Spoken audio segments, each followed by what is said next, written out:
नमस्कार। आजको सन्दर्भ कार्यक्रममा यहाँहरूलाई स्वागत छ। म चन्द्रबानिया। दर्शकवृन्द, प्रतिनिधि सभा विघटनपछि प्रधानमन्त्रीको कदम सही हो कि गलत हो भन्ने विषयमा अहिले पनि बहस जारी रहेको छ। सर्वोच्च अदालतको संवैधानिक इजलासमा यसबारेमा सुनवाई जारी रहेको अवस्था छ।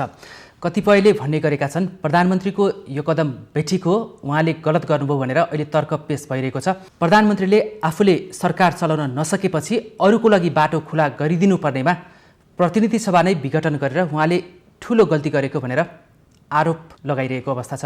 र प्रधानमन्त्रीको कदमको पक्षमा वकालत गर्नेहरूले जननिर्वाचित प्रधानमन्त्री जसलाई काम गर्न अप्ठ्यारो भएपछि प्रतिनिधि सभा विघटन गरेर नयाँ जनादेशमा जाने उहाँहरूको यो लोकतान्त्रिक अभ्यासको यो परिपाटी हो र यो सही हो भन्ने तर्क पनि दरो रूपमा आइरहेको छ।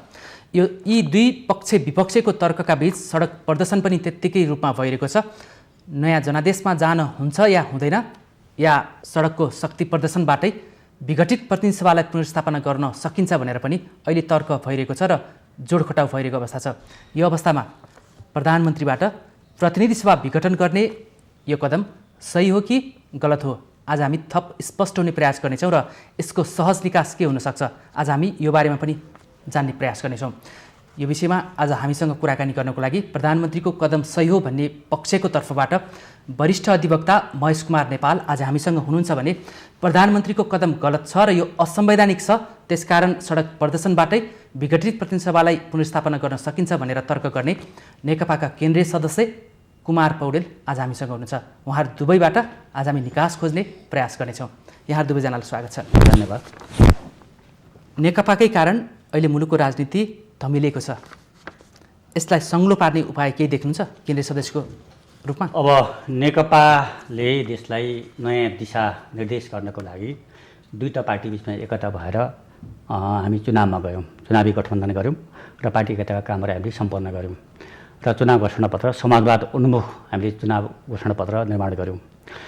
अब हामी सरकार बनायौँ, सदनबाट ठुलो बहुमतले प्रधानमन्त्री छान्ने काम गर्यो। हामीले अपेक्षा गरेका थियौँ साँच्चै नै देशले नयाँ मुहार फेर्नेछ, चुनाव घोषणापत्र अनुसार देश जानेछ भन्ने लागेका थियो। तर हामीलाई के लाग्यो भने जब पार्टीको पहिलो बैठक बस्यो हामीले हस्ताक्षर बुझायौँ, 441 जनाको केन्द्रीय कमिटीको हस्ताक्षर बुझायौँ। दोस्रो बैठक बस्यो, दोस्रो बैठक सकुशल चाहिँ सम्पन्न भइसकेपछि अब प्रधानमन्त्री कमरेड केपी ओली उहाँ बढी सशङ्कित हुनुभयो। उहाँले पशुपति विजनमा आफ्नो समूहको छुट्टै पार्टीको बैठक राख्नुभयो।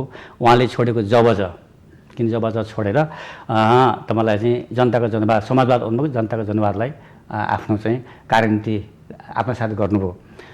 त्यहाँ जबज बिउताउने फेरि प्रयत्न गर्नुभयो। देशव्यापी रूपमा मदन भण्डारी फाउन्डेसनको नाममा चाहिँ कार्यक्रम अगाडि बढाउनुपर्छ भनेर उहाँले त्यहाँबाट सुरुवात गर्नुभयो। त्यसपछि पार्टीमा बडा शङ्का उत्पन्न भयो। केन्द्रीय कमिटीको बैठक सकुशल सम्पन्न भयो, त्यहाँ केही भएको थिएन। प्रधानमन्त्रीले पनि आएर बोल्नुभयो, पार्टीका शीर्ष नेताहरूले बोल्नुभयो र पार्टी सहज ढङ्गले अगाडि बढ्छ भन्ने लागेको थियो। जब बैठक सम्पन्न भयो, बैठक सम्पन्न भएपछि त्यो किन गरियो, पशुपति विजनमा चाहिँ जो मिटिङ किन गरियो भन्ने आशंका त्यहाँबाट पैदा भयो। अब मलाई के लाग्छ भन्दाखेरि नेपाली कम्युनिस्ट आन्दोलन जो टुटु र विभाजनबाट गुज्रियो, पुच्छर झुन्डाउनु हुन्न कम्युनिस्ट पार्टीमा भनेर पवित्र उद्देश्यको साथमा कमरेड केपी ओली नै केही सहमति, अध्यक्ष प्रचण्ड र केपी ओलीकै सहमतिमा पार्टी एकताका प्रक्रियाहरू पुरा भयो। उद्देश्य पवित्र थियो, तर त्यो आशंका किन पैदा भयो भन्ने प्रश्न। त्यसले गर्दाखेरि चाहिँ आजको यो अवस्था पल्लिपुर त केन्द्रीय कमिटीको मिटिङ पछाडि पशुपति विजनबाट एउटा गुटबन्दीको प्रक्रिया सुरु भयो र पार्टीलाई विधिमा, सरकारलाई विधिमा चाहिँ चलाउनुपर्छ भनेर चाहिँ पटक पटक हुन्छ, मिटिङ बस्दैन होइन। अब केन्द्रीय कमिटी मिटिङमा मुस्किलले बसेको छ, पछि सचिवालय पनि मुस्किल बस्ने, थाई कमिटी पनि मुस्किलले बस्ने, यो खालको अवस्था देखा पर्यो कि वास्तवमा पार्टीभित्र जीवित पार्टीभित्र अन्तसङ्घर्ष हुन्छ, जसलाई कम्युनिस्टहरूले दुई लाइन सङ्घर्ष भन्छन्। दुई लाइन सङ्घर्षलाई त्यहाँ अल्पमत बहुमत हुन्छ। माधव नेपालले आफ्ना फरक मतहरू नोट अफ डिसिसन लेख्नुहुन्थ्यो, आफू चाहिँ अल्पमत परेको बेलामा। अब जब कमरेड केपी ओली पार्टीभित्र अल्पमतमा पर्न हुने अवस्था आयो, उहाँलाई चाहिँ मैले भनेको कुरा लागु हुँदैन भन्ने, मानिँदैन भन्ने चाहिँ म कुर्सी नै बाँधिदिन्छु भन्ने मतलब यो सिस्टम नै म सिधाइदिन्छु भन्ने ढङ्गले जब आउनु थाल्नुभयो, चिज असहज बन्दै गयो। पछि अहिले प्रधानमन्त्रीको कदमले सिस्टम नै कोल्याप्स गर्ने दिशामा अगाडि बढेको छ। अब उहाँको कदमले मलाई के लाग्छ भन्दाखेरि उहाँले अब अन्तर्वार्ता पनि दिनुभएको छ कान्तिपुर टेलिभिजनमा र पटक पटक बोल्नु भएको छ कि अब हाम्रो एजेन्डा होइन यो संहिता गणतन्त्र र यो अहिलेको यो मेरो एजेन्डा होइन भनेर उहाँले भन्नुभएको छ, बोल्नु भएको छ। र त्यसले गर्दा के लाग्छ भन्दाखेरि उहाँका सबै गतिविधिहरू सबै हेर्दाखेरि चाहिँ लाग्छ अहिलेको नयाँ नेपालको जो परिकल्पना हामी गरेका छौँ, सङ्घीय लोकतान्त्रिक गणतन्त्र नेपाल, समावेशिता, समानुपातिक प्रणाली, धर्मनिरपेक्षता, अब हामी नयाँ दिशाबाट समाजवादको दिशामा अगाडि बढ्ने भन्ने जो सोच छ, लाग्छ उहाँका गतिविधिहरूले त्यो दिशामा चाहिँ देश जान्छ जस्तो मलाई लाग्दैन। भनेपछि प्रधानमन्त्रीको अभिव्यक्तिले यो सङ्घीय व्यवस्था, यो गणतन्त्र यो मेरो एजेन्डा होइन भनेर भन्नुभएको यहाँले बुझ्नुभयो? अब उहाँले पटक बोल्नु भएको छ होइन, उहाँ नजिकका साथीहरूले पनि बोल्नु भएको छ, त्यसलाई हामीले आधिकारिक मान्ने कुरो हो। उहाँ आफूले बोलिसकेपछि नि बुझाइ अलिक गलत भयो होइन, टेलिभिजन उहाँ आफूले बोल्नु भएको छ, उहाँले नै बोल्नु भएको छ।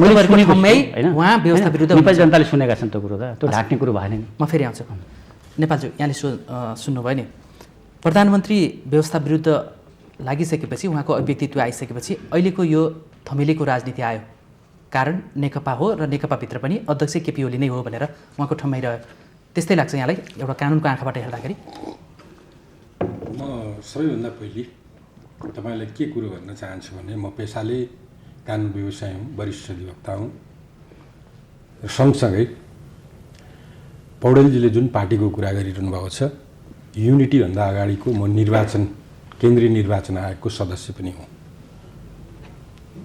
पार्टी युनिटी सहित गठबन्धनका कुराहरू आइसकेपछि पहिले गठबन्धन भयो, एउटै घोषणापत्र जारी भयो, 2टा निर्वाचन चिन्हमा चुनाव लडियो र केपी ओलीको सरकार बन्यो। त्यो सरकार बनिसकेपछि पार्टी युनिटी पनि भयो। पार्टी युनिटी भइसकेपछि त्यसले 3 महिनाभित्र युनिटीका सबै कामहरू सम्पन्न गर्ने भनेर निर्णय गर्यो।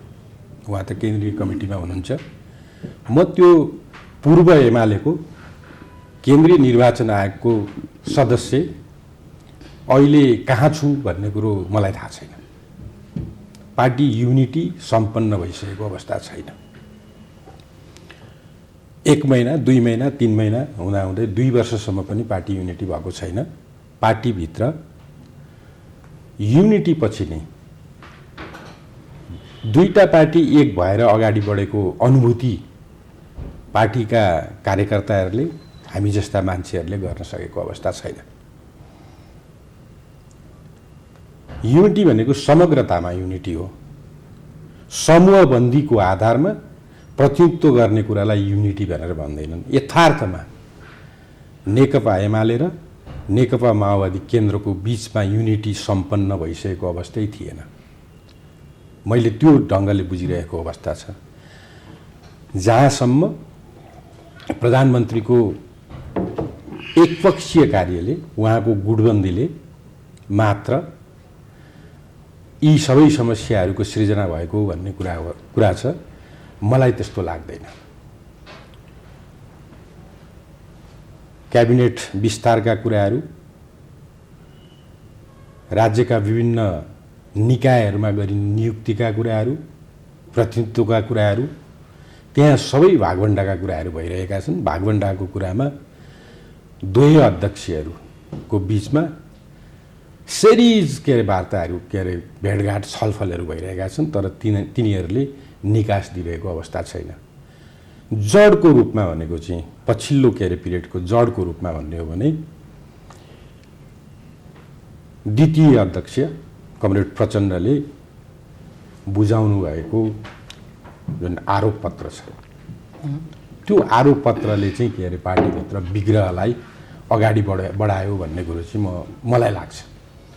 अर्को कुरो, केपी ओलीको सन्दर्भमा उहाँ व्यवस्था विरोधी, उहाँका गतिविधिहरूले व्यवस्थालाई नै धरापमा पार्ने, अहिलेको जुन सिस्टम छ त्यो सिस्टम कोल्याप्स भएर जाने भन्ने कुराहरू जहाँसम्म छ, यो खपतको लागि भनिएको मात्रै हो भन्ने कुरो मलाई लाग्छ। किनभने निर्वाचनमा जाने भनेर निर्वाचनको डेट डिक्लेयर गरेर संसद विघटन भइरहेको अवस्था छ। त्यो विघटन भइरहेको संसदको निर्वाचन नै नगर्नेतिर चाहिँ केपी ओली गयो कि भन्ने खालको कुराहरू कहीँबाट देखिँदैन। अदालतमा विघटन ठिक बेठिक भन्ने विषयमा विवाद छ। त्यो विवादमा अदालतले एउटा निकास दिएला। निवेदकहरूले यो बेठिक हो भनेर भन्नुभएको छ। प्रधानमन्त्रीले होइन मैले ठिक काम गरेको हुँ, मैले सरकार सञ्चालन गर्न मलाई आफ्नै दलभित्रबाट पनि सहयोग भएन भनेर भनिरहनु भएको अवस्था छ। र कुनै पनि उसलाई उहाँले खारेज गर्नुभएको अवस्था पनि छैन। सिस्टमहरू आफ्नो ढङ्गले चलिरहेको अवस्था छ। सङ्घमा अविश्वासका प्रस्तावहरू आएको छ प्रदेशमा। सङ्घले त्यसलाई विघटन गर्ने अख्तियारी पनि राख्छ अवस्था र कारणहरू परेको अवस्थामा। त्यहाँ कुनै कुराहरू उहाँले प्रयोग गर्नुभएको अवस्था छैन। पार्टीभित्रकै कुरामा पनि केपी ओलीलाई प्रचण्ड माधव नेपालले उहाँलाई पार्टी अध्यक्षबाट निष्कासन गरिसकेको अवस्था छ। अहिले त हुँदाहुँदै साधारण सदस्यबाट पनि निष्कासन गर्ने भनेर गरिरहेको अवस्था छ। स्पष्टीकरण सोधेको अवस्था छ। यी सबै कुराहरूलाई हेर्दाखेरि केपी ओली व्यवस्था विरोधी, केपी ओलीको मात्र कारणबाट चाहिँ यो संसद विघटन हुन गएको भन्ने कुरामा चाहिँ मलाई चाहिँ विश्वास लाग्दैन। यसमै सरी एउटा यहाँले महत्त्वपूर्ण कुरा जोड्नु भएको छ नि, केन्द्रमा विवाद बढ्दै गएपछि, प्रधानमन्त्री घेराबन्दीमा पर्दै गएपछि उहाँले यो कदम ल्याउनुभयो र निर्वाचनमा आशंका गर्ने ठाउँ छैन भनेर यहाँले भन्नुभयो र प्रधानमन्त्री व्यवस्था विरोधी होइन भनेर यहाँले अहिले दाबी गर्दै हुनुहुन्छ। अब प्रदेशहरूमा पनि अविश्वासको प्रस्ताव दर्ता भएको अवस्था छ। यदि यो क्रम बढ्यो भने प्रधानमन्त्रीले प्रदेश सभालाई भङ्ग गर्ने रणनीति अहिले देखिन्छ? मैले चिनेको केपी ओली, म केपी ओलीलाई 37 सालदेखि चिन्छु व्यक्तिगत रूपमा। उहाँ लोकतन्त्रको लागि अनवरत रूपमा लागेको मानिस हो। वर्तमान संविधान निर्माण गर्ने कुरामा पनि उहाँको अहम भूमिका छ। तपाईँ पत्रकारहरूलाई थाहा छ, उहाँले दरो खुट्टा नटेर्दिएको भए यो संविधान जारी हुने अवस्था थिएन। त्यतिखेरको स्थितिलाई हेर्नुहोस्, राष्ट्रिय अन्तर्राष्ट्रिय परिवेशहरूलाई हेर्नुहोस्, ती कुराहरूलाई हेर्दाखेरि त्यो कुरोहरू देखिन्छ। तर अभिव्यक्ति चाहिँ अलि विवादास्पद त आएको छ नि प्रधानमन्त्री केपी ओलीबाट व्यवस्थाको सन्दर्भमा या 62-63 को जनआन्दोलन चलिरहेको सन्दर्भमा। उहाँले भनेका कुराहरूलाई निरपेक्ष रूपमा हेर्दाखेरि देखिन्छ केही कुराहरू। तर प्रष्ट रूपमा के हो भन्दाखेरि उहाँको गतिविधिले व्यवस्थाको सिस्टमको विरुद्धमा चाहिँ के गर्यो भन्ने कुराहरू ब्ल्याक एन्ड व्हाइट केही पनि छैन। कुनै सन्दर्भमा कुनै अभिव्यक्ति दिएको अवस्थामा त्यो अभिव्यक्तिलाई लिएर भन्ने कुराहरू एउटा हुन सक्छ।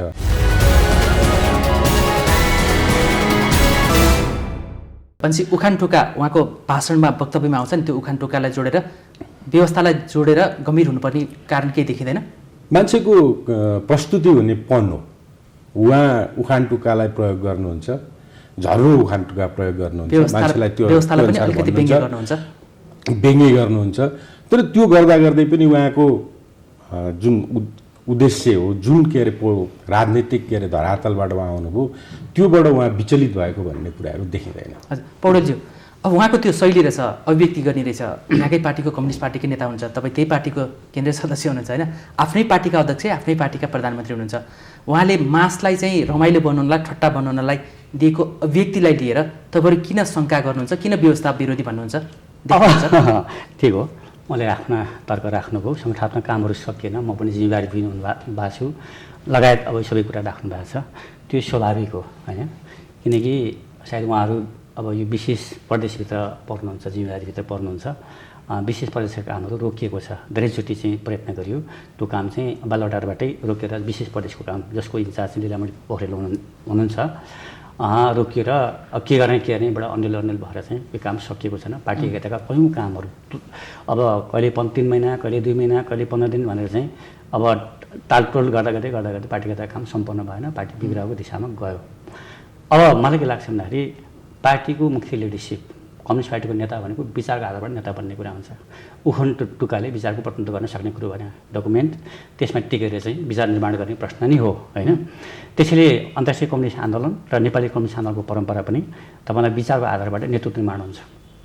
त्यसैले त्यो नेतृत्व तहमा पुगेको मान्छेले विचारको प्रवाह गर्ने कुरो हो आम जनसमुदायलाई होइन आम जनतालाई त्यो गर्ने कुरामा छ उहाँको विचार प्रवाहको प्रश्न त्यो देखिन्न खास विषयवस्तुहरूमा चाहिँ उहाँले विचारहरूप्रति विशेष गरी कम्युनिस्ट आन्दोलनप्रति पनि उहाँको पोजिटिभ राख्न देखिन्न किनकि हामीले मेरो काम गरेको 2 वर्ष करिब 2 सँगै हामी एउटा केन्द्रीय कमिटीमा उहाँका अभिव्यक्तिहरू सुने पार्टी एकताका दिन पनि मार्क्सवादी लेनिनको व्याख्या गर्दै जाने क्रममा चाहिँ उहाँले चाहिँ अब लेनिनको लेनिन दिवसको दिन चाहिँ पार्टी एकता सम्पन्न भएको थियो सायद मदन भण्डारी कमरेडको चाहिँ पनि त्यही दिन परेको थियो कि होइन त्यो त्यही आसपास थियो आसपास थियो त्यही आसपास परेको थियो अब उहाँले मार्क्सवादी लेनिनवादप्रति उहाँको जुन बुझाइ छ त्यसपछि मलाई चाहिँ डाउट पैदा हो उहाँ चाहिँ मार्क्सवादी लेनिनवादप्रति कम्युनिस्ट पार्टीको आदर्श विचारधाराप्रति चाहिँ त्यति स्पष्ट हुनुहुन्न इमान्दार हुनुहुन्न कि भने मलाई लाग्ने कुरो होइन मलाई लाग्यो त्यसपछि मैले भने होइन हाम्रो प्रधानमन्त्री अध्यक्षज्यूसँग कहिले तपाईँको बातचित भएको छ भएन कसैको भएन मन्त्री सुनेको आधारमा मन्त्री भएको कमरेडरको त हुँदै भएन भन्नुहुन्छ भने हामी केन्द्रीय कमिटीको कमरेडरको त झन् भेटघाट हुने सम्भावना त्यस्तो छँदा पनि थिएन अध्यक्षसँग जान सक्ने अवस्था छैन अध्यक्षलाई ओली अध्यक्षसँग खुला पारदर्शी टाइपको चाहिँ भेटघाट सम्बन्ध वैचारिक हिसाबमा यसमै फेरि क्रस गरिहालेँ अध्यक्ष ओलीलाई मात्रै भेट्न गाह्रो बालुवाटारमा कि अध्यक्ष प्रचण्डलाई पनि खुमलटारमा भेट्न गाह्रो छ अब भेट्न अब कमरेड ओलीलाई अलिक सबभन्दा बढी गाह्रो उहाँलाई नै भइहाल्यो होइन वरिपरिको घेराबन्दी अब चर्को नै छ होइन त्यो घेरा पार नगरिकन चाहिँ अब केन्द्रीय कमिटीका सदस्य अरूहरूले मन्त्रीहरूले त भेट्न अब मन्त्री 4 महिना मन्त्री भइसक्यो कमरेडले मैले मन्त्री भएको 4 महिना भयो मैले भेट्न पाएन भनेर भन्नुहुन्थ्यो अब के अरे सचिवहरूले सरकार चलाउने स्थिति पनि भयो त्यति बेला मन्त्रीहरूको स्थिति त्यस कारणले गर्दा के हो त भन्दाखेरि अब कम्युनिस्ट आदर्शको कुरा हामी कम्युनिस्ट आन्दोलनमा लागेका मान्छेहरूले मार्क्सवादी लेनिनवादी सिद्धान्त विचारधारा दर्शन त्यसको आउटलुकलाई आत्मसात गर्ने कुरा जीवन र व्यवहारमा लागू गरेर जाने कुरा नै हो भन्ने लाग्छ त्यसले गर्दाखेरि त्यो खालको दृष्टिकोण त्यो खालको आचरण त्यो खालको व्यवहार चाहिँ कमरेड ओलीमा पटक्कै देखिन्न हामीले नेता मानेर आएको हो नि त फेरि उहाँलाई पनि सिस्टममा चल्नुहोस् भने हो विधिमा चल्नुहोस् पार्टी कमिटीको निर्णयअनुसार चलाउनुहोस् पार्टी त्यसरी चलाउनुहोस् सरकार पनि कम्युनिस्ट पार्टीको सरकार पनि त्यसरी कमान्डमा चलाउनुहोस् सल्लाहमा चलाउनुहोस् मनोगत ढङ्गले तपाईँ नगर्नुहोस् किनकि अब हिजोको परम्परा एउटा खालको थियो अब हामीले साँच्चै नै समाजवादको दिशामा जाने हो भने एउटा प्रणाली त विकास गर्नुपर्छ अर्को कुरा छ नि पौडेलज्यू यहाँ अब स्पष्ट वक्ता नै हुनुहुन्छ होइन आदर्शको कुरा धेरै गर्नुहुन्छ लेनिनको कुरा मार्क्सको कुरा माओका कुरा धेरैको कुरा गर्नुहोला समय छोटो छ अब भन्नुहोस् यहाँको पार्टीका अध्यक्ष प्रधानमन्त्री केपी ओलीले पार्टीभित्रैबाट घेराबन्दी भयो मलाई बालुवाटारमा पनि घेराबन्दी भयो स्थायी कमिटीमा घेराबन्दी भयो नेकपा सचिवालय बैठकमा घेराबन्दी भयो संसदमा लाँदाखेरि आफ्ना सरकारका विधेयकहरूलाई छिटो पेस गर्ने र पास गर्नेमा अवरोध आयो यसपछि म मुक्तदर्शक बन्न सकिनँ मैले नयाँ जनादेशमा जाने निर्णय गरेँ भनेर उहाँले विघटनको सिफारिस गर्नुभयो यो सही गर्नुभयो नि होइन बेलामा अब उहाँले बेला बेला भन्नुहुन्छ म 64%को चाहिँ म प्रधानमन्त्री भन्नुहुन्छ 64%को बहुमतको प्रधानमन्त्रीले किन संसद विघटन गर्छ त्यो गर्ने अधिकार राख्छ सक्छ उसले आफ्नो पद धराप राख्न सक्छ जिउँदो के अरे उसलाई संसदलाई धरापमा राख्न सक्छ त्यसले गर्दाखेरि सबै झुटमुट कुरा सांसदहरू उहाँका सांसद उहाँसँग संलग्न सांसदहरू यता हेर्नुहोस् त ठुलो सङ्ख्या यतापट्टि छ बहुमत यतापट्टि छ होइन उहाँसँग त छैन नि त र पनि असहयोग गरेको होइन पार्टी केन्द्रको काम गर्ने कुरामा पनि उहाँलाई असहयोग गरेकै होइन सदनको कामलाई पनि असहयोग भन्दैछु मात्र के हो भने तपाईँ सल्लाहमा चल्नुहोस् कमिटीको निर्णय मानेर चल्नुहोस् कमसेकम सल्लाह पनि यति भारी भयो सरकारलाई हातखुट्टै बाँधेको जस्तो भयो कि सल्लाह पनि पूर्व एमालेभित्र पनि अन्तविरोधहरू थिए त्यो अन्तविरोधलाई मिलाउनुहोस् एकतामा हामी आयौँ होइन अर्को पक्ष आयो त्यो त्यसलाई मिलाएर जानुहोस् किन पार्टी भनेको विपरीतको एकता हो मेरो मात्रै भनेको कुरो लागु हुन्छ भन्ने ठान्यो भने पार्टी चल्दैन पार्टी बन्द पनि बन्दैन त्यो पार्टीले कम्युनिस्ट पार्टी भन्न पनि सकिन्न छलफलमा सोध्नु त काम कारबारमा एकरूपता हुन्छ कम्युनिस्ट पार्टीभित्र मलाई जे लाग्यो नि आई एम द स्टेट मै नै राज्य हुँ मै नै सबै कुरा हुँ मैले भनेको मान्नुपर्छ पार्टी अध्यक्ष मै राज्य पनि मै त्यस्तो होइन नि त फेरि पार्टी अध्यक्ष पनि पार्टीको अनुशासन चल्नु पर्दैन सरकारको प्रमुख भने आखिर पार्टीले बनाएको हो नि पार्टीले बनाएको होइन र जनता तलबाट प्रत्यक्ष निर्वाचित प्रधानमन्त्री त उहाँ होइन नि सदनबाट निर्वाचित प्रधानमन्त्री हो त्यसले गर्दाखेरि पार्टीको निर्देशन उहाँले मान्नुपर्छ भनेको त्यति मात्रै हो उहाँलाई असहयोग केही पनि होइन तपाईँ नै अध्यक्ष भन्नु प्रधानमन्त्री तपाईँ नै भन्नुहुन्छ जस्तै दुई कार्यकाल थियो नि आदि प्रचण्डले गर्ने आदि केपी ओलीले पछि प्रचण्डले छोड्नुभयो किनकि अब यो प्रधानमन्त्री आदि गर्दाखेरि चाहिँ देशमा अस्थिरताको सन्देश जान्छ यो गरौँ हुन भनेर पछि अध्यक्ष प्रचण्डले छोडिदिनु भयो ल 5 वर्ष तपाईँ बस्नु र पनि असहयोग त होइन नि प्रधानमन्त्रीले बोल्दैमा असहयोग कुरो असैको कुरो कहाँ ल्याएको छ? टिममा चल्नुहोस् भनेको भने माधव नेपालले भनेको कुरो त्यही हो, अध्यक्ष प्रचण्डले भन्नु भएको कुरा पनि त्यही हो। सहयोग पर्याप्त हुँदाहुँदै पनि उहाँले चाहिँ गलत निर्णय लिनुभयो, कदम लिनुभयो प्रतिनिधि सभा विघटनको। यो उहाँले बेठी गर्नुभएको छ, बेठी गर्नुभएको छ। इतिहासमा चाहिँ सायद उहाँलाई कालो कलङ्क लाग्नेछ, अनि नेपाली जनताले क्षमा गर्न सक्दैन।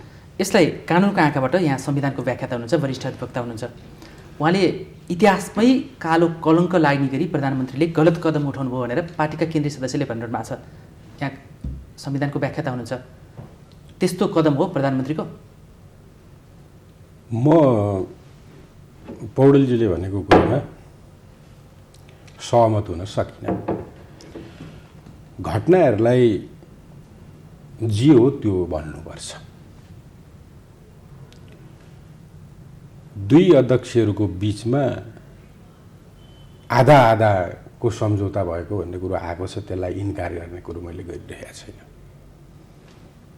त्यो जतिखेर सम्झौता भयो त्यतिखेर पौडेलजीलाई पनि थाहा थिएन। कुन बाध्यताले भयो भन्ने प्रश्नहरू पनि छन्, ती कुराहरूमा अहिले नजाउँ। आधा गर्ने कुराहरूलाई उजागर नेपालमा भएन, विदेशमा गएर भयो। आधा अब मेरो हो भन्ने खालको कुराहरू आयो। पछिल्लो पिरियडमा 5 वर्ष प्रधानमन्त्री केपी ओलीले चलाउने, प्रचण्डले कार्यकारी अध्यक्षको भूमिका निर्वाह गर्ने भन्ने कुराहरू भयो। पार्टी चलाउने कुराहरूमा पार्टीका आम कार्यकर्ताहरूले त्यो अनुभूति गरे कि गरेनन् भन्ने कुराहरूलाई नि सँगसँगै हेर्नुपर्छ। सरकार चलाउने भनेको प्रधानमन्त्रीले नै हो, किनभने त्यो दलको, संसदीय दलको उहाँ नेता हो। त्यो हैसियतमा उहाँ प्रधानमन्त्री हुनुभएको हो। दलको नेता नहुने बित्तिकै उहाँ प्रधानमन्त्री कायम रहन सक्नुहुन्न। यो कोलुसन गभर्मेन्ट त होइन, सिङ्गल पार्टीको गभर्मेन्ट हो। संसदीय दलको नेता उहाँलाई काम गर्ने वातावरण भएन भनेर 1, 2, 3, 4 उहाँले भन्नुभयो। त्यसमा उहाँले के भन्नुभयो भने, मैले संवैधानिक निकायहरूमा नियुक्ति गर्न सकिनँ, 2 वर्षभन्दा बढी समयदेखि खाली छन्, मलाई सरकारले त्यो नियुक्ति गरेन भनेर पब्लिकली त्यो कुराहरू भनिरहेका छन्। एउटा कुरो त्यो गर्नुभयो। अरू के भन्नुभयो भने, सरकारले दिएको बिजनेसलाई प्रतिनिधि सभाले सदनमा टेबल गर्दैन भनेर भन्नुभयो। टेबल नगरेको भन्ने कुराहरूमा विवाद छैन। पास फेल के हुन्थ्यो भन्ने कुरो सदन सार्वभौम थियो, जनताको प्रतिनिधि हो, उसले कुनै पनि सरकारले पेश गरेका कुराहरूलाई फेल गर्न पनि सक्थ्यो। त्यो टेबल नै भएन। र अरू कुराहरू क्याबिनेट विस्तारकै कुरामा पनि उहाँले चाहे अनुरूपको क्याबिनेट विस्तार गर्न सक्नु भएन। नीतिगत निर्णयहरू पार्टीले गर्ने कुराहरूमा अन्यथा हुन सक्दैन। तर सबै हातखुट्टा बाँधिएर तैँले यसो गर भन्यो भनेदेखि कसैले पनि काम गर्न सक्दैन। उहाँको अहिलेको भनाइ भनेको, विघटन गर्दाको भनाइ भनेको यही नै हो। मैले यति भनिसकेपछि संसदीय दलको उहाँले मेजोरिटी चाहिँ केपी ओलीको थिएन भन्ने कुरोलाई गर्दा त्यो टेस्ट भएको विषय होइन। 64% नेकपाको संसदीय दलको स्ट्रेन्थ हो। त्यो स्ट्रेन्थमा कुनै अन्यथा भएको अवस्था छैन। संसदीय दलमा उहाँको विरुद्धमा कुनै प्रस्ताव गएको अवस्था पनि होइन, दलभित्र प्रस्ताव गएको अवस्था होइन। दलभित्र प्रस्ताव नगइसकेपछि कानुनी रूपमा हामीले भन्ने भनेको त के हो भने, त्यो दल इन्ट्याक्ट छ भन्ने कुरोलाई नै भन्ने हो। त्यो संसदीय दल इन्ट्याक्ट छ भन्ने कुरोलाई भन्ने हो। र संसदीय दलको नेतालाई कानुनले दिएका केही अधिकारहरू छन्। आफ्ना दलका सदस्यहरूले, संसदीय दलभित्रका सदस्यहरूले सरकारको घोषित कार्यक्रमको विरुद्धमा कामहरू गरे, अरू कुनै कुराहरू व्हिप मानेनन् भने कारबाही गर्ने अख्तियारी पनि दिन्छ। त्यसको सीमाहरू छन्। ती सीमाहरू भित्र संसदीय दलको नेताले कारबाही गर्न सक्छ। अविश्वासको प्रस्तावको कुराहरू पनि आइरहेछ अहिले। त्यही दिन 5 गते नै अविश्वासको प्रस्ताव पनि दर्ता भएको भनेर त्यो प्रक्रियामा भन्दा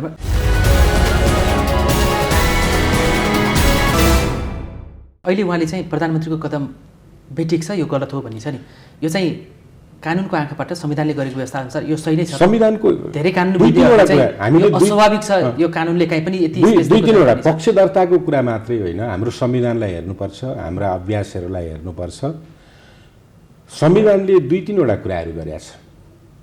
जननिर्वाचित प्रतिनिधिहरूको रूपमा प्रतिनिधि सभाका सदस्यहरू, राष्ट्रिय सभाका सदस्यहरू, स्थानीय निकायका सदस्यहरू र प्रदेश सभाका सदस्यहरूको व्यवस्था गरेका छ। प्रतिनिधि सभाको सन्दर्भमा हाम्रो संविधानले के भन्यो भने 85 को कुरो अहिले आइरहेको छ, यस संविधान बमोजिम विघटन भएकोमा बाहेक 5 वर्ष कार्यकाल हुनेछ भनेर भन्यो। राष्ट्रिय सभामा के भन्यो भने राष्ट्रिय सभाका सदस्यहरूको कार्यकाल 6 वर्षको हुनेछ, पहिलो पटकलाई गोला प्रथाबाट गरिनेछ भनेर भन्यो। त्यो स्थायी सदन हो। स्थानीय निकायमा के भन्यो भन्दाखेरि 5 वर्षको कार्यकाल भन्यो, पदावधि सकिएको 6 महिनाभित्र निर्वाचन गरिसक्नुपर्छ भन्ने कुरोलाई भन्यो। भनेपछि यी प्रावधानहरू किन राख्यो? यी सबै जनप्रतिनिधि हुन्, सबै जनप्रतिनिधिकोमा प्रतिनिधि सभाको हकमा मात्र विघटनका कुराहरू हुन सक्छ भन्ने कुरोलाई किन राख्यो? संविधानले किन त्यो कुरोलाई भन्यो अगावै विघटन हुने भन्ने कुराहरूलाई? भन्दाखेरि संविधानले विघटनको कुरोलाई आत्मसात गरेको अवस्था छ। त्यो कारणले गर्दाखेरि विघटन जब संविधानले गर्नलाई स्वीकृति दिन्छ, त्यो अनुसार विघटन गरिरहेको अवस्था छ भने त्यो विघटन गरेर फेरि के गर्न खोजिरहेको छ भन्दाखेरि फ्रेस म्यान्डेट लिन खोजिरहेको अवस्था छ। त्यही त, फ्रेस म्यान्डेटमा जानको लागि पनि संविधानको कुन चाहिँ धारा टेकेर चाहिँ प्रधानमन्त्रीले प्रतिनिधि सभा विघटन गर्नुपर्छ? उहाँले 2टा धारालाई उल्लेख गर्नुभयो। ठ्याक्कै भनिदिनुहोस् त भूमिका नभइकन। एउटा 85 को कुरोलाई गर्नुभयो, 85 ले त्यो अधिकार दिएको छ, 85 को कुरा गर्नुभयो।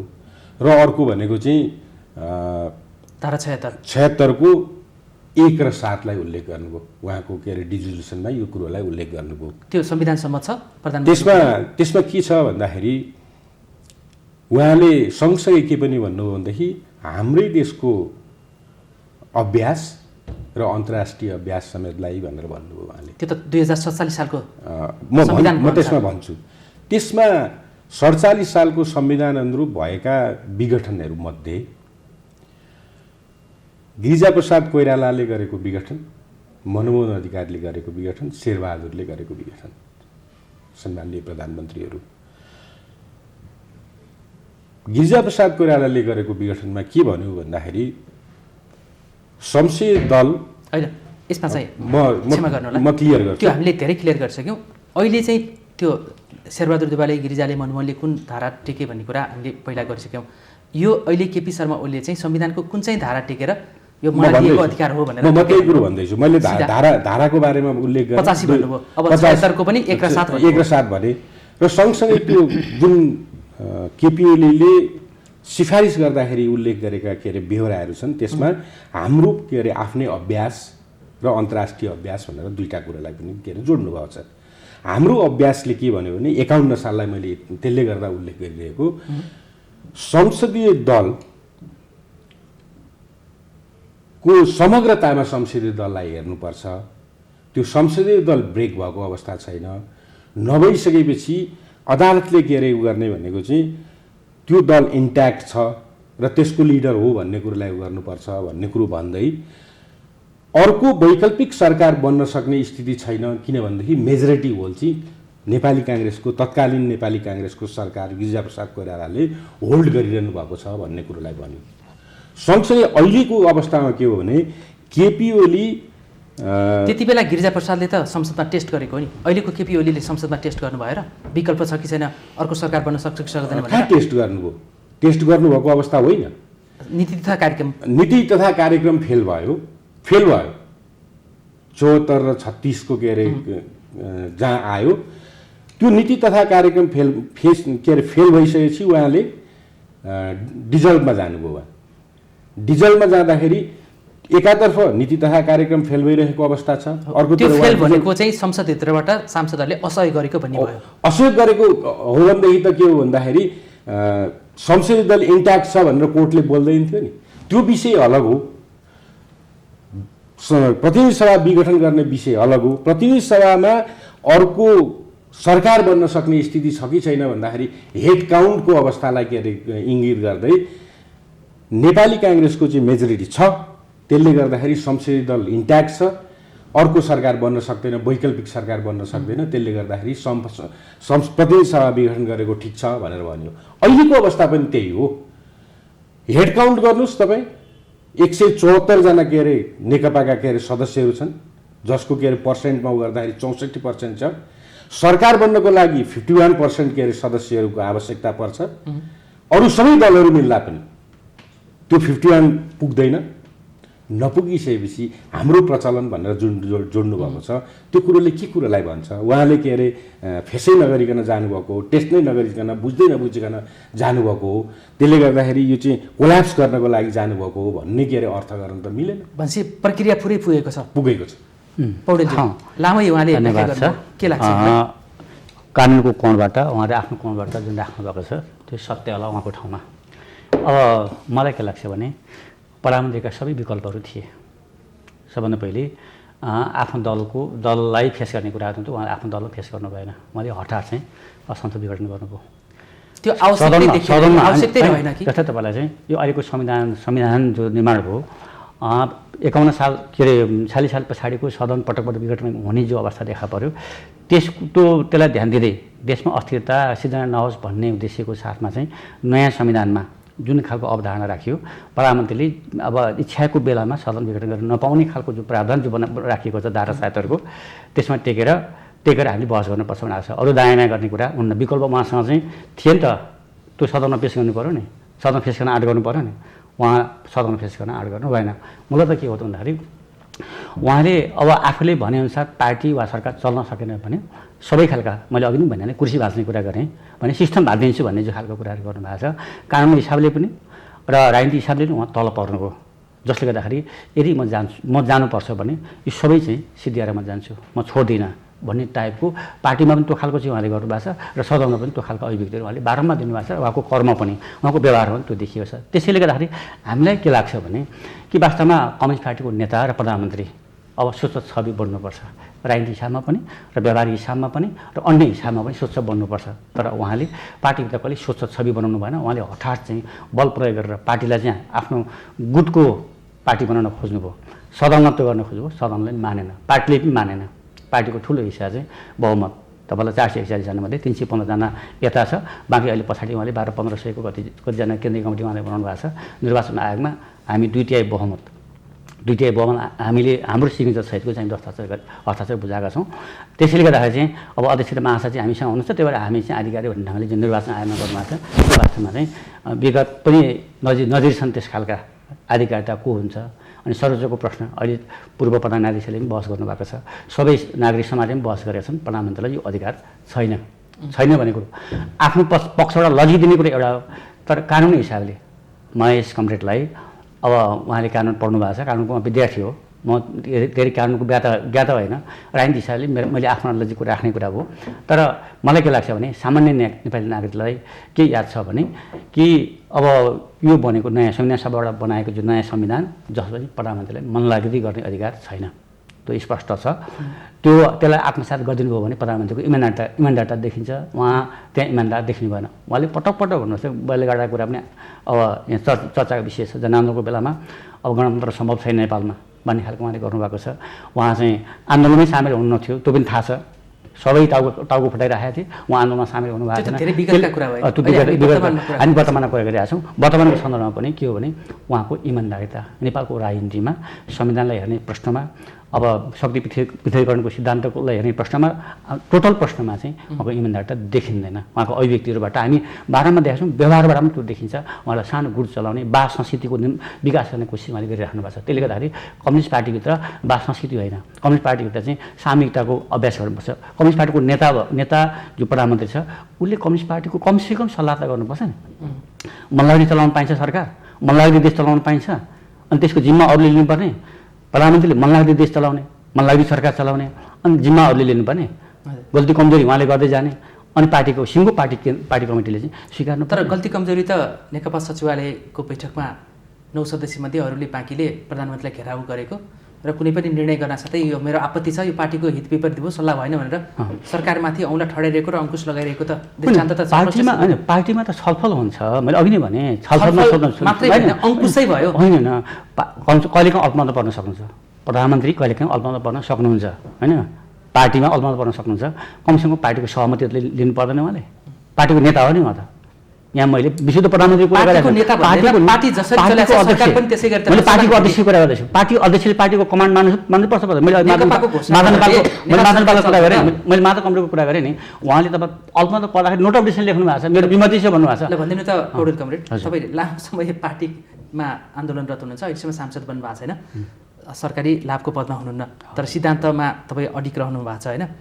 पार्टीको घोषणापत्रले नेपाल सरकार चल्छ? त मुख्य त के हो भने अब सरकारलाई सदन मातहतमा रहन्छ, प्रतिनिधि सभा मातहतमा सरकार चल्ने कुरो हुन्छ, त्यसको कमान्डमा चल्ने कुरो। एउटा सुझाव दिनु होला। तर पनि के हो भने पार्टीको सुझावलाई पार्टीको प्रधानमन्त्रीले मान्ने हो कि होइन, कि उहाँलाई डिक्टेटर बन्न छुट दिने हो? त्यसो हो भने त त्यसो हो भने उहाँलाई जे मन लाग्छ त्यो गर्न दिने हो भने नि के हुन्छ यो सिस्टम? अहिले जे परिस्थिति आछ त्यही भयो होइन। ल ठिक छ।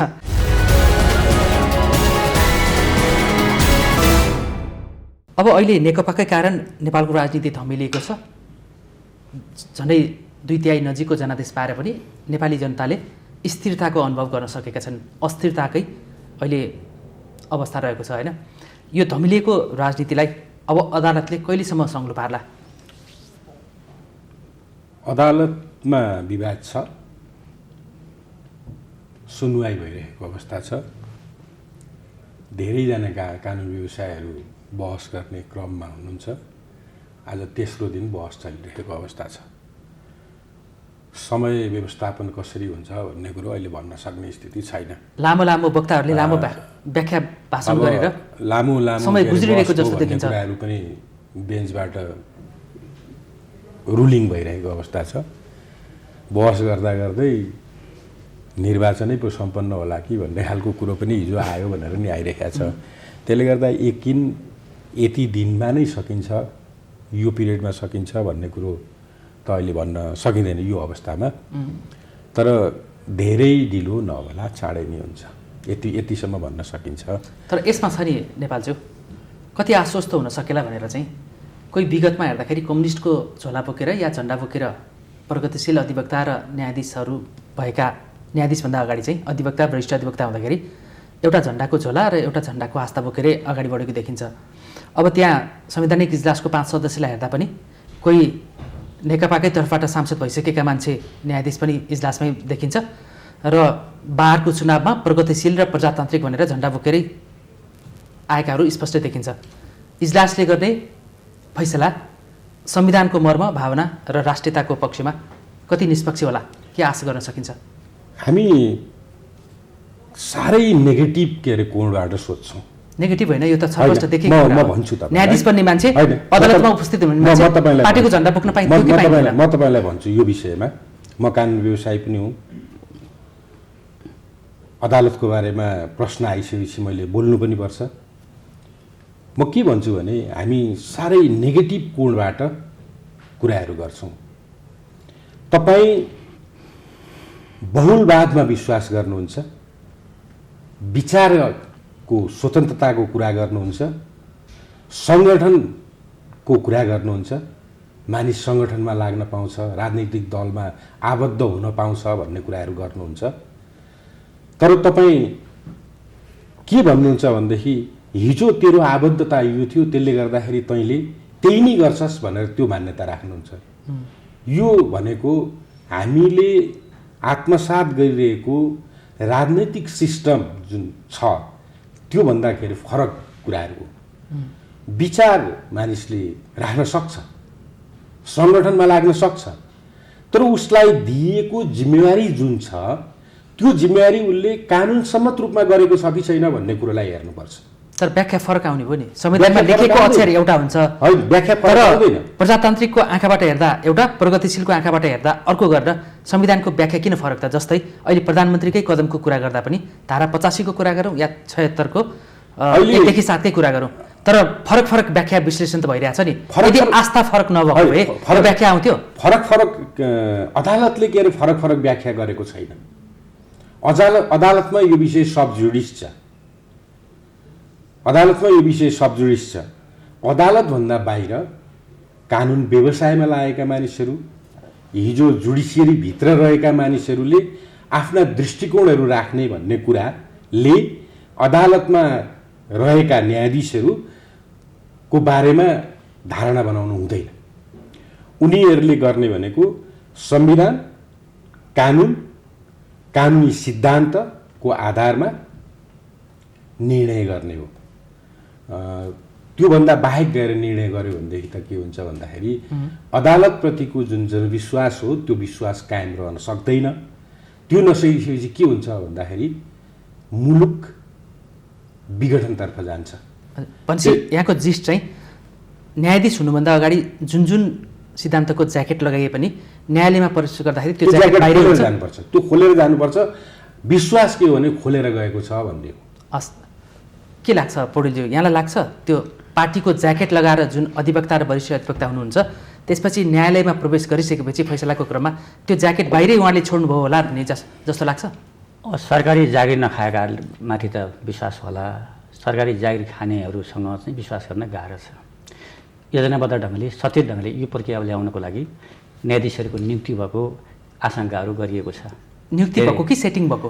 अथवा जे भनौँ, सेटिङ प्रधानमन्त्रीको भाषामा सेटिङ पनि भनिन्छ होइन, त्यो गरिँदै आएको भनेको थाहा छ। यो प्रक्रिया ल्याउनको लागि अहिले प्रश्न हुँदै आएछ।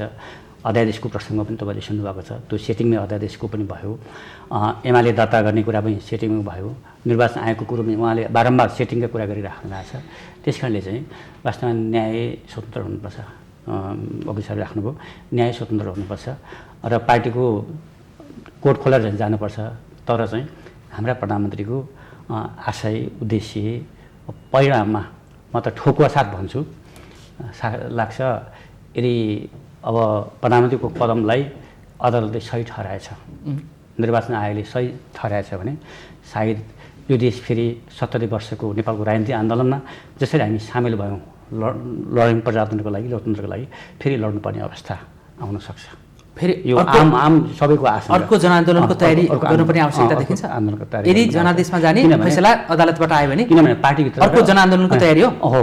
पार्टीभित्रको चाहिँ निर्णय प्रक्रिया र सरकारमा बसेर उहाँले गरेका काम कारबाहीहरू हेर्दाखेरि चाहिँ हामीले त्यो लाग्छ र उहाँको चिन्तन प्रणाली पनि एकात्मक खालका चिन्तन प्रणाली। यो अलि पूर्वाग्रही आशय हो। प्र्याक्टिसमा हामी त संस्थात्मक प्र्याक्टिस गरेका हौँ। अदालतको आदेश यस्तो आयो भने अब यस्तो हुन्छ भनेर ठिक छ, अलिकति थ्रेट भयो कि अदालतलाई, न्यायाधीशलाई थ्रेट गर्न खोज्या हो कि? न्यायाधीश होइन, त्यस्तो गर्न पाइन्छ। जब प्रधानमन्त्रीले सेटिङको कुरा गरिराख्नु भएको छ भने नि न्यायाधीशमा देखि गाह्रोको कुरा। उहाँहरूको त उहाँले काम गर्ने हो, ड्युटी पुरा गर्ने हो नि उहाँहरूले त। हजुर, फेरि वरिष्ठ अधिवक्ताज्यू निकै गम्भीर कुरा ल्याउनु भयो। यदि अदालतले, संवैधानिक इजलासले जनादेशमा जाने फैसला आयो भने अर्को आन्दोलनको तयारी गर्नुपर्ने आवश्यकता उहाँले देख्नुभयो पौडेलजीले, त्यस्तो हुनसक्छ? अब यसको आशय के हुनसक्छ? यो मैले जवाफ कसरी दिने भन्दैछु म। उहाँ संलग्न दल प्रचण्ड माधव नेपालको तर्फबाट सम्मानित सर्वोच्च अदालतमा प्रतिनिधि सभा विघटन विरुद्धमा मुद्दा परेको छ।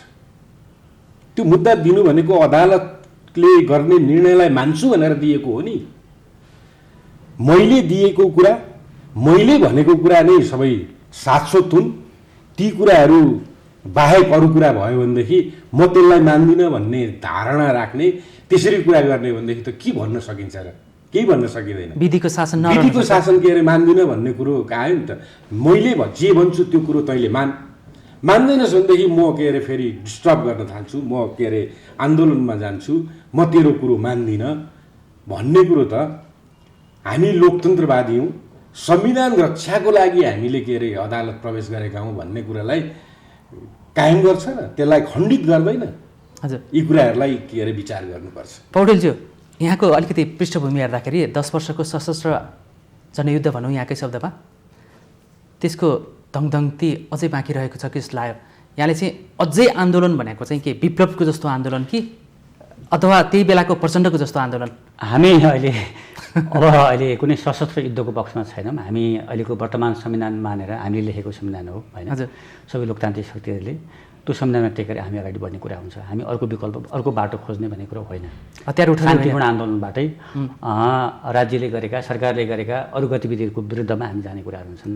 शान्तिपूर्ण आन्दोलनको त्यो भनेको चाहिँ सडकको शक्ति प्रदर्शनबाटै पुनर्स्थापना गराउँछौँ भन्ने हो। हाम्रो लक्ष्य त्यही हो। हामी अर्को बाटो जाने हतियार उठाउने लक्ष्य त छैन नि, त्यो सपना देखाएको छैन नि। त्यो सपना देखाएको त्यो कृपया त्यस्तो सपना नदेखिदिनु होला, किनभने जनता आजित छन्, जनता शान्ति चाहिरहेका छन्, स्थिरता चाहिरहेका छन्। संवादबाटै हरेक समस्याको समाधान खोजौँ, त्यो सम्भावना त छ नि होइन? त्यो सम्भावना छ। अब भनिदिनुहोस्, यो अदालतको निर्णय चाहिँ अब पूर्ण बृहत इजलासमा जानुपर्छ कि भन्ने पनि त्यहाँ तर्क बहस भइरहेको देखिन्छ संवैधानिक इजलासमा। त्यो 5 सदस्यले नै यसको निकास दिन सक्छ या पूर्ण इजलासमै जान आवश्यक देखिन्छ? यो त विषय नै होइन। अब निवेदकहरूले संवैधानिक इजलासबाट मुद्दा हेरिने गरी निवेदन दिनुभयो, दिइसकेपछि प्रक्रिया सम्मत रूपमा उहाँहरूले बुझाउने दस्तुर लगायतका कुराहरू पनि बुझाउनुभयो। संवैधानिक इजलासमा मुद्दा प्रवेश गर्यो, गरिसकेपछि उहाँहरूले बृहतका कुराहरू गर्नुभयो, निवेदन दिनुभयो। निवेदनमा 2 दिनभरि के अरे संवैधानिक इजलासले सुन्यो, उहाँहरूको कुराहरू प्रत्यर्थीका कुराहरू पनि सुन्यो। सुनिसकेपछि संवैधानिक इजलासको क्षेत्राधिकारभित्रकै विषय हो, यसमा संवैधानिक र कानुनी के अरे विषयको व्याख्याको प्रश्न छ, इस्युहरू त्यो छ। त्यसले गर्दाखेरि यो संवैधानिक इजलासले हेर्नुपर्छ भनेर भनिसक्यो। अब यसमा त विवादको कुरै भएन। म अलिकति के अरे जोड्न चाहन्छु। एक लाइनमा समय सक्यो। हजुर, एक लाइनमै टुङ्गाइदिनु होला। हिजो 11ले हेरेको थियो, अहिले त्योभन्दा बढी हुनुपर्छ, बृहत हुनुपर्छ भन्ने जहाँसम्म कुरो छ। हिजो संवैधानिक इजलास थिएन। अझ उहाँ के अरे हाम्रो पौडेलजीहरूको कुरो त त्यतिखेरको संविधान बन्दाको अवस्थामा अदालतै संवैधानिक चाहिन्छ भन्ने थियो। इजलास मात्रै भयो। 5 सदस्य इजलासले नै टुङ्ग्याउन सक्छ, त्यो टुङ्ग्याउँछ र त्यही नै अन्तिम हुन्छ। पौडेलज्यूलाई पनि मैले लास्टमा यही समय दिएँ, 5 सदस्य इजलासले नै टुङ्ग्याउने या पूर्ण बृहत इजलासमा जाने? बृहत इजलासमा नगएसम्म यो समस्या समाधान हुन्छ भन्ने लाग्दैन, न्याय हुन्छ भन्ने लाग्दैन। बृहत इजलासमा गएर मात्रै यो टुङ्गो लगाउनुपर्छ। समय सकिएको छ। महत्त्वपूर्ण विचार र समयको लागि यहाँ दुवैजनालाई धन्यवाद। आदरणीय दर्शकवृन्द, आजको श्रृङ्खलामा हामीले प्रधानमन्त्री केपी शर्मा ओलीबाट प्रतिनिधि सभा विघटन गर्ने निर्णय यो ठिक छ कि बेठिक छ भन्ने सवालमा यसको पक्षधर र विपक्षमा तर्क गर्ने 2 जनासँग हामीले विचार बुझ्ने प्रयास गऱ्यौँ। एकजना हुनुहुन्थ्यो नेकपाका केन्द्रीय सदस्य कुमार पौडेल, जो पूर्व माओवादी निकट हुनुहुन्छ, र अर्का बहसकर्तामा हामीसँग वरिष्ठ अधिवक्ता महेश कुमार नेपाल हुनुहुन्थ्यो। हामीले निकास खोज्ने प्रयास गऱ्यौँ। यिनै संवादको साथ आजको श्रृङ्खलाबाट म चन्द्र बानिया बिदा हुन्छु। सत्य, तथ्य र निष्पक्ष समाचारको लागि माउन्टेन टेलिभिजन हेर्दै रहनुहोला। नमस्कार।